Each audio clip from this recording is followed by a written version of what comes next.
I'm going to tell you a ridiculous stat. In 2024, YouTube earned $36.1 billion in ad revenue alone on YouTube, 13% of the whole company's revenue, and it's fair to say creators took a large chunk from that pie. So in this video, I'm going to break down how you can earn a little bit as well through YouTube automation and TubeMagic, who is sponsoring this video. So what is YouTube automation if your grandma's asking you, or anyone that's never heard of it before? So YouTube is a platform where you share videos. Everyone knows this. You're watching this exact video on YouTube, I assume. And there's two components. So you've got long form content and short form content. Shorts are those like 60-second long videos. They're up to 3 minutes long now, where they're vertical format. You swipe through, they're dopamine inducers. Whereas long form videos, like the one you're watching right here, is where you show a long form format, normally 5 minutes at least, where someone is giving explanation, entertaining, anything along those lines. Now, you can both earn money for each of these. However, long form content tends to have the higher RPMs or revenue per milli, where you can get at least $4 to $5 per 1,000 views if you choose a decent niche. And what some people figured out, and smartly figured out as well, is not every YouTube channel needs to be me showing my face or you showing your face or anything along those lines. You can make money on YouTube through a completely faceless manner. And this works by hiring people or using softwares to do the legwork for you. You see, when it comes to making a YouTube video, it's not a case of just turning on the camera, talking and uploading it. If you want to create a quality professional YouTube video, like how YouTube has evolved over the last 15-20 years, you need to use all these components. You need a script that's written properly to get people to pay attention and to actually want to watch your video. You need a voiceover, you need an editor, a thumbnail designer, SEO keyword analyzer. All these components go into making a top quality YouTube video. Now, if you're sitting and you have no skill set, this is where the automation side comes in, because you as the CEO, as the boss of this operation, then hire the correct freelancers or use the correct softwares to do all this legwork for you, so you don't necessarily need the skill set to do it yourself. So for example, this channel called Fern on YouTube, almost 3 million subscribers, posting fantastic videos, posting about 3 to 4 videos every single month. Every single one's getting at least 1 million views. And look at them, they look quality. You can see the biggest nuke in history, 2.3 million views, posted 11 days ago. The thumbnail's appealing, the title is easy to understand.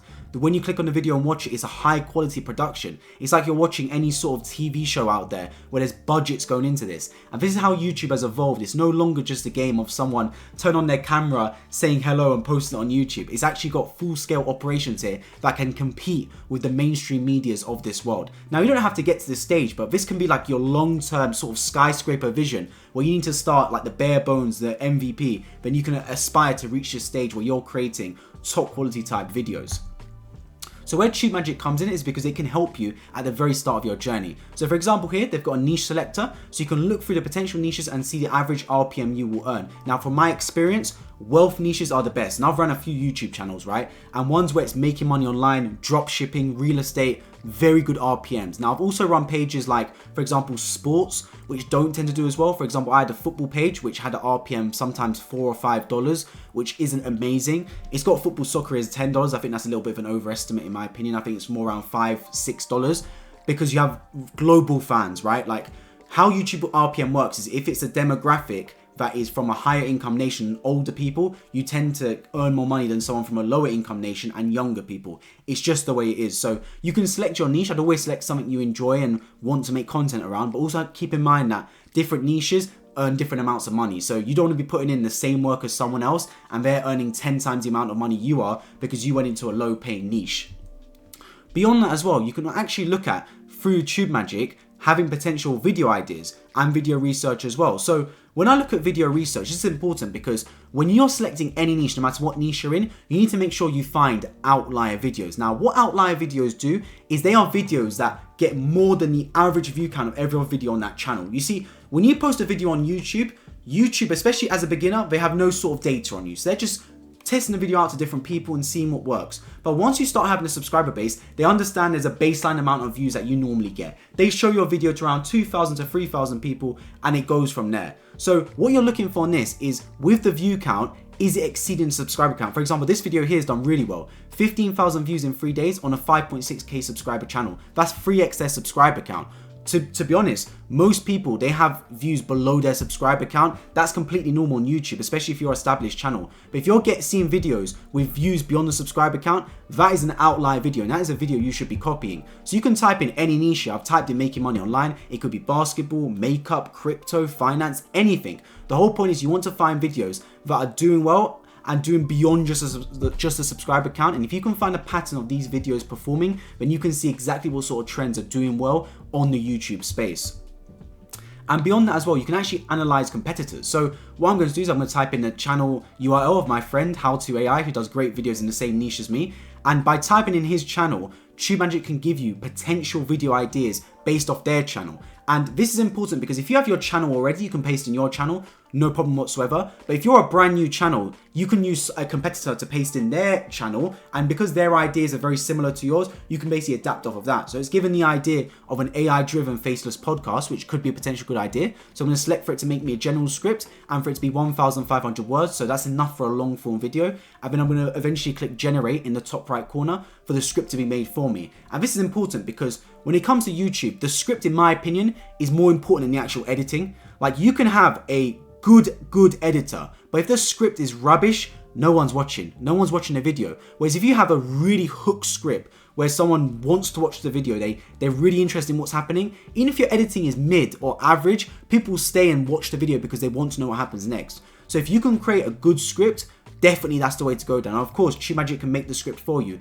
Now, their script gives you the bulk of the content, which is fantastic.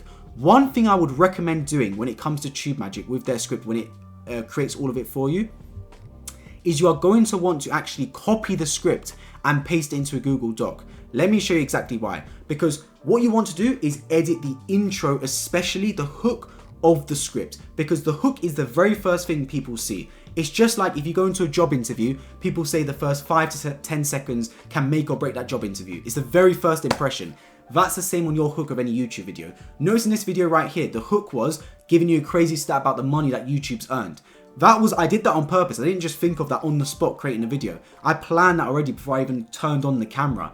And you can do the same for any sort of video you create. That first liner is super important. That can decide whether someone stays in the video or doesn't. Because trust me, I've posted thousands of videos on YouTube.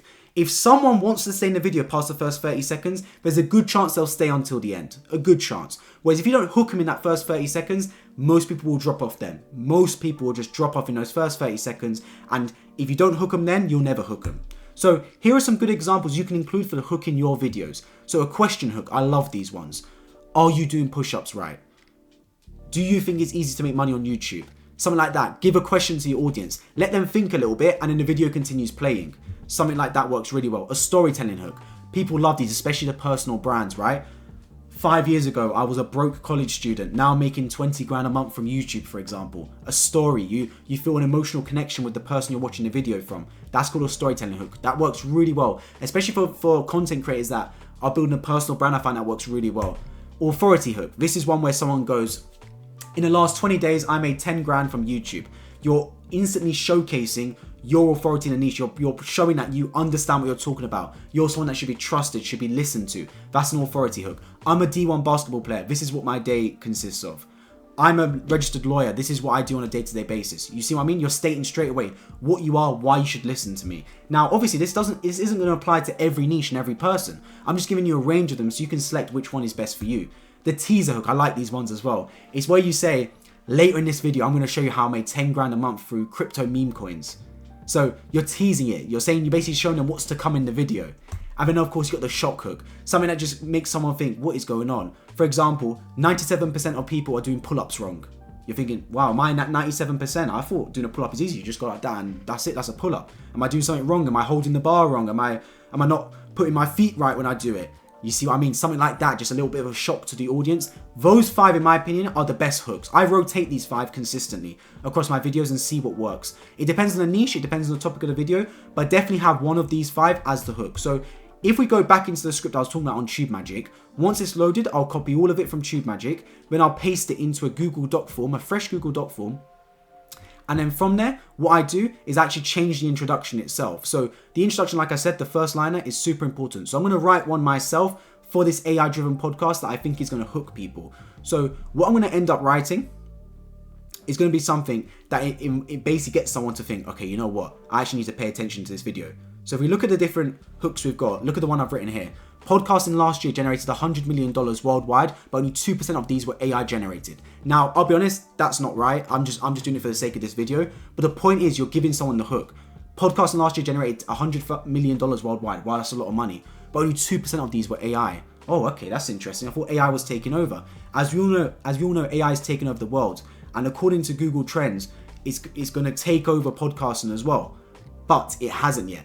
That gives you an opportunity to take advantage. That's my hook right there. Set the stakes. There's $100 million earned worldwide in podcasting. Only 2% from AI. It's an unsaturated market. You can take advantage. Now listen to me, because I'll tell you how. Does that make sense? You're creating loops in there. You're posing the question in someone's mind and you're answering it straight away. Treat your audience like they have no idea what's going on. Like, you have to treat it from the bare bones perspective. You have to basically make them understand why they need to know the video or why they need to watch the video, and then in the video solve their problem. Show the problem, solve the problem. Simple as that. But that's not enough as well, because when it comes to creating content, it's not just enough to have the great intro and then the rest of the video be like the bulk of the content, because you have to remember that you've got fans here. And this is what sports teams and rock bands and musicians do really well. They understand that when someone goes to their concerts or goes to their matches, that's a fan of them. And then they understand that they can actually CTA and call to action these fans through merchandise, upsells for, I don't know, meet and greet, something along those lines. Because I understand these are fans that want to pay. Now, I'm not saying for your YouTube channel you need to start releasing some merch. I'm not going to at any point release Deniz merch or something like that to get you guys to buy. It's not going to happen. But the point is, no matter what you do, no matter what niche you're in, no matter what you do, there's ways to upsell, there's ways to make money beyond just the YouTube. And this is where we come into call to actions. Because when someone's watched a full 15, 20-minute video of yours, you don't just want to leave them and go, okay, cool, thank you for watching, subscribe and buy. Because you need to give someone a reason to do something next. What's the next step? They've watched 20 minutes of your content. They clearly enjoy what you're posting. What is the next step for them? And this all depends on your niche and what sort of content you're creating. So the CTAs that I think, it comes in orders. So subscribe is the absolute minimum CTA you do. Every YouTuber does this. If you like the video, like and subscribe down below and hit the bell notification button, which you should be doing, by the way. It's completely free and you can change your mind anytime. But the point about the subscribe button, why I say it's the least you should do, is because I actually think it's one of the least effective methods. Now, if it's your first 1, 2, 3 videos on a channel, yes, click say subscribe so people can subscribe, build a subscriber base. But once you've got a portfolio of at least 10 videos on the channel, you should not be telling people to subscribe as the CTA. You can say it during the video, like if you've enjoyed the advice so far, make sure you do subscribe. But when it comes to your end, the final part of the video, don't say subscribe. Instead, direct them to your next video. You see, every YouTube video, and if you're smart, you'll be doing this, they have an end screen. And I have it on all my videos as well. As soon as the video ends, there's another video that pops up on the screen that you can click on and it directs you straight to the next video. So it's literally called an end screen card. By doing this, you're enabling people to actually continue their session time, and YouTube themselves have said that total session time and total watch time across your videos, if it's very high, that's a major green flag for the algorithm to push your content out further, because YouTube thinks audience members love binge watching your content. So if you're making binge worthy content where people watches one video, then they watch the next video, like if you're doing documentary style content, perfect, absolutely perfect, green flag for your content to go out further. And by having end screen cards, you're doing exactly that. And then the one beyond that is an external link. So let's say you're a person that makes videos on dropshipping and now you've got a one-on-one mentorship. You can say, if you enjoyed this video and want to understand more about how you can make money in my inner circle, click down below the link to apply and see if it makes sense for us to work together. Something like that. Now, don't have too many external links because it can actually go against you. If there's too many external links there, it can confuse the consumer. But having 1 or 2 can work really well because it enables someone to have that next step of wanting to work directly with that person. Especially if you are a person that has given good advice throughout the video and someone feels that they need to know more from you. So these are the 3 sort of call to actions that I recommend using. I think subscribe is the minimum you should use. Definitely, I think next end screen videos are great. And then if you've got an established consumer base or customer base, then definitely I'd say external links you can use as well. So for example, let's say in this video, we've got the podcast video. What call to action would I use? So for example, I would remove the idea of if you found this video helpful, we encourage you to subscribe for the channel. I wouldn't include that personally. Instead, what I would do for the call to action is basically give someone like a bit of FOMO, saying the truth is 97% of people that watch this video don't even take action. Something like that. Or only 2% of people take action on this video. Do you want to be part of that 2%, or do you want to be someone that doesn't take action? Something like that. Also, kind of like making their fears be realized. Saying, you know what, you've watched the video to the end, but you're probably just going to go on and watch Netflix or go on and watch football or something. Are you actually going to sit there and go, you know what, I've watched this video, let's take advantage. If you want to be someone that takes advantage, click the link in the description to check out a one-on-one mentorship call with me, or join my community, or something along those lines. Or, I don't know, click this video on screen with me so you can understand exactly how to go viral on your content. Something like that. Give someone a reason to continue watching your content. Don't make it a one and done. Netflix does this perfectly. Any Netflix series, Episode 1 ends with a cliffhanger to Episode 2. Episode 2 ends with a cliffhanger to Episode 3. They do that on purpose. They don't do a start, middle, end. They do a start, middle, end, start. And then the next episode is middle, end, start. Middle, end, start. Do you see what I mean? So it's always forcing someone to binge watch the series so they don't ever feel satisfied leaving at the end of the episode. That's why some people watch like 5, 6, 7 episodes in one night. Because they're just hooked. They can't stop because the story's never ending. Every time there's an end, it's ending for a split second before the next sort of like scene starts up again.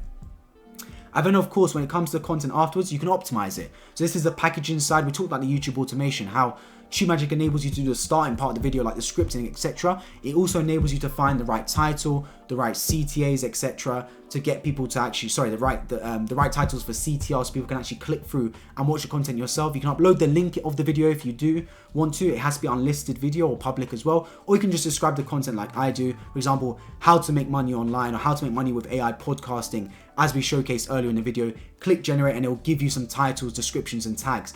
And even if the title itself isn't something that you genuinely think is going to help you, for example, unlocking AI podcast profits, I wouldn't necessarily use this title, but you can use it as a basis to create the title yourself. So podcast profits, I like the sound of that alliteration, it works well. AI podcasting for cash, transform your income with AI podcast today. You can use these sort of as like baselines for you to think, okay, cool, these are potential title ideas. How can I adapt these free and make one myself? Sort of like mismatch these together to get the best possible title. So beyond all that, it comes into packaging. The video is done for you, you've got the title, etc. You've got the script. How do you package it? This is where someone like Mr. Beast is a genius. And we all know Mr. Beast understands YouTube game like the back of his hand, right? But look at this video right here. $1 versus $500,000 plane ticket. The thumbnail is simple to understand. You see in a split second, the contrasting colors, the ripped seats, the blues, the rain, it's all looking damp, it's all looking dull, versus the luxury. He's smiling, he's got his chocolates, or his vanilla sundae, he's in the private jet, gold all around, synonymous with luxury. You see that contrast right there. Easy to understand, attention grabbing thumbnail. The title as well, $1 versus $500,000 plane ticket. Simple as that. 1, 2, 3, 4, 5 words. Not how to make money online with the best potential methods, step 5 to step 4. No, simple to understand. A grandma and a literal 7-year-old can understand this title. If your title can be understood by a 4-year-old to a 94-year-old, you're doing something right. You don't want to be using words that are hard to understand or concepts that are hard to understand. Treat your customer base like they are between the ages of 4 and 94. That's the way I look at it. And remember, never give up when it comes to YouTube. If you enjoy what you're doing, it's going to take time. This own channel you're watching right here started in May 2022.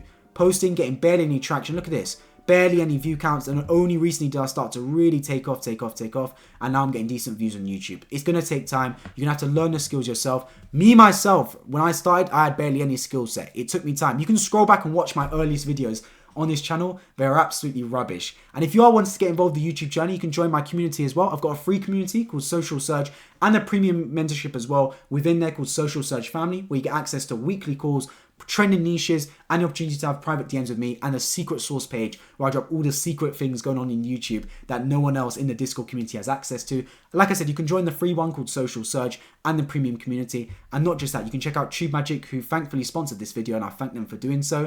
And not just that, subscribe down below, and importantly, check out the video right beside me, because that details in depth further how to make money with YouTube automation as I go through step by step creating the video from absolute scratch. I'll see you right there.